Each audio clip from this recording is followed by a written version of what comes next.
Bonjour à toutes et à tous, je vous parle depuis un train express japonais. Je viens d'arriver à Tokyo pour une semaine au Japon avec plusieurs thématiques dans cette semaine. D'abord des questions autour de l'agriculture et de l'alimentation. Je vais rencontrer les syndicats agricoles, le syndicat agricole des paysans ici au Japon.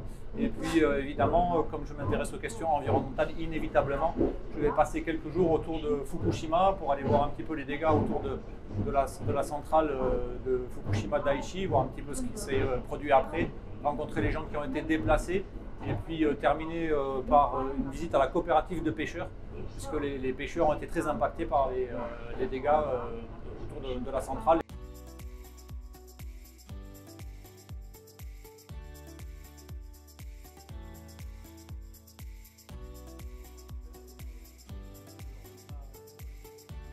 J'ai effectué mon premier rendez-vous avec le syndicat agricole Nominem qui s'occupe et qui fédère les agriculteurs ici sur l'archipel japonais.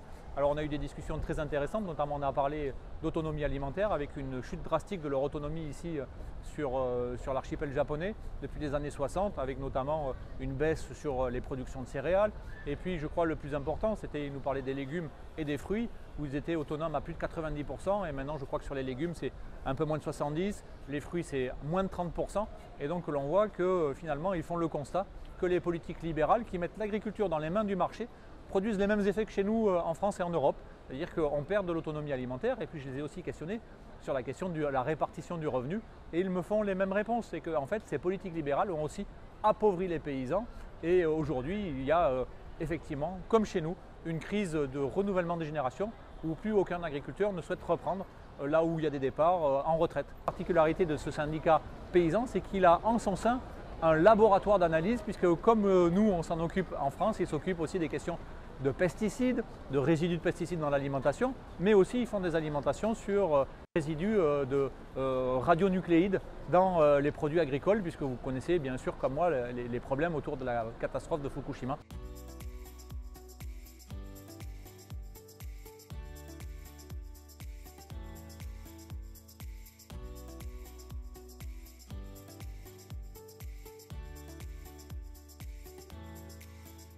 Bonjour à tous, deuxième jour au Japon. Je suis aujourd'hui avec Monsieur Kono, un habitant de Namie, évacué au moment de la catastrophe de Fukushima Daiichi le 11 mars 2011. Alors il nous fait visiter ici la région, voir un petit peu l'état du désastre après cette catastrophe. On a pris un axe principal, un axe de transit pour venir jusqu'ici à Namie.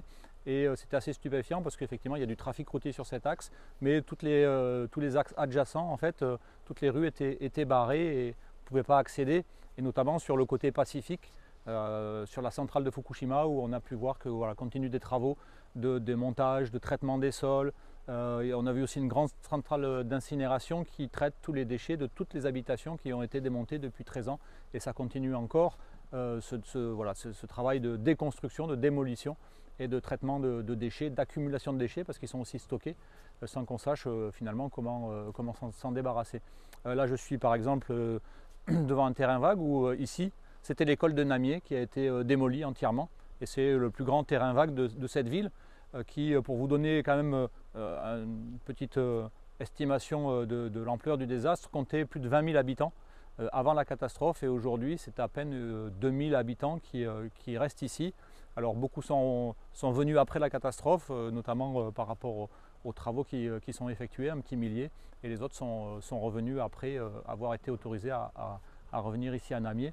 Et donc voilà, c'est absolument incroyable ce qu'on a pu voir. En ce moment en France, c'est le grand retour à la mode du nucléaire, propulsé par la volonté du président Macron. Ben, en fait, quand il se passe un désastre comme ici à Fukushima, quand il y a un accident nucléaire, ben, en fait, voilà, tout est vidé, tout est désert. Et puis après, pour faire oublier, pour faire croire aux habitants que rien ne s'est passé, c'est des opérations de communication et d'investissement massif pour revenir, reconstruire, j'allais dire, une image, à défaut de pouvoir reconstruire l'environnement qui est à jamais dévasté ici. Donc voilà, on a notamment vu, il y avait des rizières complètement abandonnées, plus de riz produit ici, mais à la place des centrales photovoltaïques qui s'implantent sur ces terrains.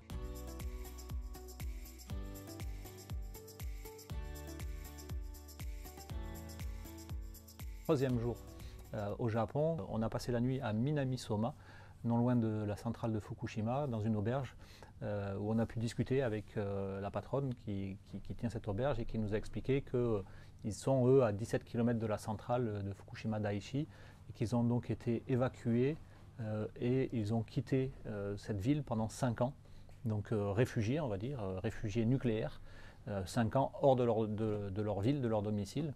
Et ils ont pu revenir après 5 ans et réparer, rénover entièrement l'auberge et reprendre une activité. On a pris la route vers le nord-est et là, en fait, on est rentré dans une zone qui était sous le vent de la centrale au moment de l'accident. Et donc là, on est plus loin de la centrale, au nord-est de la centrale de Fukushima, mais dans une zone où la contamination, en fait, elle est beaucoup plus importante que sur la côte. On a pu notamment traverser une zone où on voyait ici ou là des compteurs de radioactivité installés et qui donnent en temps réel le débit de dose en microsieverts. Et voilà, on va vous montrer, on a pris une photo avec un débit de dose à plus de 2 microsieverts par heure. J'en ai vu un, on n'a pas pu s'arrêter, le chauffeur n'était pas très chaud pour qu'on y reste trop longtemps, qui affichait 3,4 microsieverts par heure, qui est selon les échelles qui sont présentées là sur les cartes de contamination, le niveau quand même où c'est rouge foncé sur les cartes, où on a traversé entièrement cette zone pour nous rendre au rendez-vous avec une des personnes qui est Madame Muto, si ma mémoire est bonne, en tout cas ma prononciation, qui s'occupait du procès pénal des citoyens contaminés par le désastre de la centrale. Donc procès pénal contre la compagnie TEPCO, qui est l'opérateur de la centrale de Fukushima Daiichi. Et malgré des évidences sur le fait que TEPCO connaissait le risque, l'avait lui-même évalué avec une évaluation d'une vague qui allait dépasser 15 mètres si jamais il y avait un tsunami, tout ça, ils l'ont amené au procès en disant voilà, TEPCO était au courant du risque et quand ils ont vu les dépenses qu'il fallait engager pour faire face à ce risque, n'ont rien fait. Et malgré cela, malgré ces preuves apportées par les citoyens, finalement leur procès, enfin TEPCO a été blanchi lors de ce procès au pénal. On a dit non, en fait ils avaient fait tout ce qu'il fallait alors que les négligences sont avérées, puisque la vague qui a frappé la centrale faisait 15 mètres et que les prévisions de TEPCO c'était 15 mètres 70. Donc on voit qu'effectivement ils n'ont pas fait, ils n'ont pas mis en place les préventions nécessaires. Ils ont dénoncé aussi le fait qu'un des juges de ce procès pénal avait partie liée avec TEPCO, donc des conflits d'intérêts dans cette affaire. Donc ça c'est malheureusement, j'allais dire, le quotidien des citoyens qui se battent contre des grandes multinationales et ça vaut partout dans le monde. Avec Madame Muto aussi, nous avons été voir le mémorial officiel de la catastrophe de Fukushima, donc mis en place par les autorités locales. Non, très belle propagande officielle, tout ça financé par le gouvernement japonais et la IEA aussi, l'Agence internationale de l'énergie atomique. Donc Fukushima c'est génial parce que c'est un exemple environnemental. On voit la courbe ici de baisse d'émissions de CO2. Ils seront à 0 émission en 2050. Merci Fukushima. Il y a une propagande pro-nucléaire absolument extraordinaire, incroyable. La préfecture de Fukushima, donc cette région-là, oblige en fait à ce que tous les élèves de CM2 passent par ce mémorial. Et donc voilà, toute une génération, des générations d'écoliers vont passer par ce mémorial qui vante en fait l'énergie nucléaire et en tout cas qui minimise fortement les dégâts engendrés par la catastrophe. Poursuivi la journée en allant voir un scientifique d'une université qui nous a expliqué un petit peu son boulot. Donc il est un des rares un petit peu indépendant à continuer à faire un travail, notamment sur les effets néfastes de la contamination sur le milieu, donc notamment les légumes, les fruits, mais aussi le poisson, et puis bien sûr sur les personnes. Il n'y a pas d'études épidémiologiques de masse, de grande ampleur sur toute la région. Donc il y a juste des populations très ciblées, très restreintes qui sont suivies, mais à des pas de temps qui sont en train de s'écarter. Donc pas de suivi épidémiologique et puis encore une fois de l'opacité, des mensonges. L'actualité la plus récente, c'est l'histoire des rejets de l'eau des piscines de refroidissement. Elles débordent, enfin ils ne savent plus quoi en faire, donc ils rejettent en mer. Et en fait, ils rejettent en mer 63 radionucléides, ils n'en suppriment aucun, c'est juste qu'ils sont à des doses un petit peu inférieures. Et donc il nous dit que c'est un cocktail qui est incroyable de rejet de ces eaux. Et encore, ça n'est pas le pire, nous dit-il, puisque en fait ça c'est de l'eau, c'est la communication officielle sur l'eau qui est traitée, mais en fait il y a un phénomène aussi qu'ils ont pu découvrir, mettre au jour, c'est qu'il y a des eaux souterraines, des nappes qui passent sous la centrale et qui en fait sont contaminées par les réacteurs qui ont fondu. Et cette eau, elle finit naturellement eau souterraine par se rejeter juste en mer, à proximité là, de la centrale. Et là, pour le coup, c'est une eau qui n'est absolument pas traitée. Et c'est cette eau qui en fait est la plus contaminante, la plus chargée en radioéléments et qui contamine notamment les poissons qu'ils ont pu prélever.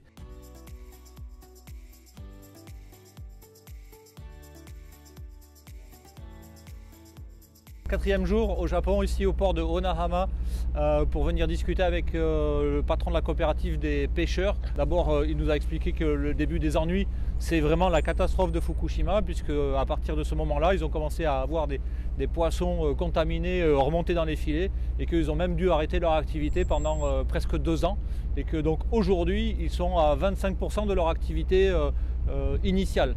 Donc ils ont perdu 3/4 des volumes en fait qu'ils pêchaient, parce qu'il y a eu des conséquences immédiates, notamment la Chine qui a arrêté les importations.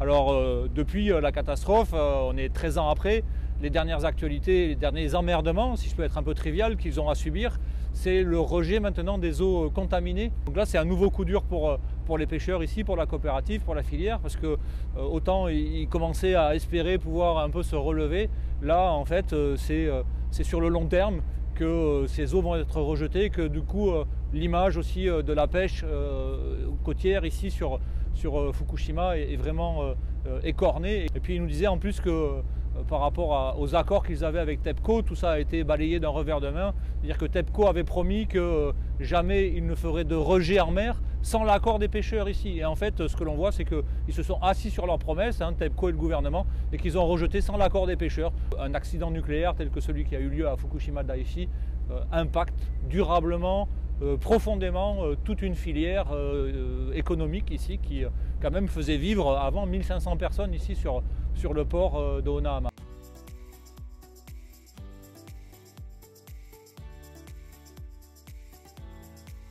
Dernier jour de cette longue semaine de travail ici au Japon. Ce matin, avec l'association des consommateurs, on a eu des échanges très intéressants puisqu'ils luttent, comme nous pouvons le faire nous en France, contre l'apparition des OGM, et ils y sont, eux, ça y est, on a les premières tomates, on les a vues, tomates OGM commercialisées ici avec cette nouvelle technique génétique, et cela contre la volonté des consommateurs, puisque l'association a recueilli plus de 4 millions de signatures sur une pétition demandant le retrait ou en tout cas la non-commercialisation des OGM ici au Japon. On a pu aussi discuter des contraintes qui pèsent sur le budget des ménages qui ne consacrent plus que 15% de leur budget à une alimentation, ce qui est la même proportion qu'en France, avec finalement les mêmes conséquences, puisqu'on voit que les aliments ultra transformés suivent une courbe exponentielle ici au Japon aussi, puisque les gens avec des petits budgets achètent des aliments de faible qualité et donc souvent effectivement des aliments ultra transformés. Et puis en fin de journée, dans l'après-midi, j'ai pu rencontrer donc les Amis de la Terre, l'antenne japonaise, leur secrétaire général, et c'était intéressant aussi de discuter autour de l'émergence des sujets écologistes dans la société japonaise. Et là, le constat est quand même assez décevant, en tout cas pour le Japon, puisqu'elle nous disait que ces sujets-là sont très compliqués à faire émerger. Ça, c'est quand même assez inquiétant qu'un pays de cette taille, finalement, ait aussi peu de conscience écologique. En tout cas, voilà, j'espère que ces vidéos vous auront été d'un apport intéressant. En tout cas, moi, ça va nourrir mon travail parlementaire. À très bientôt, portez-vous bien.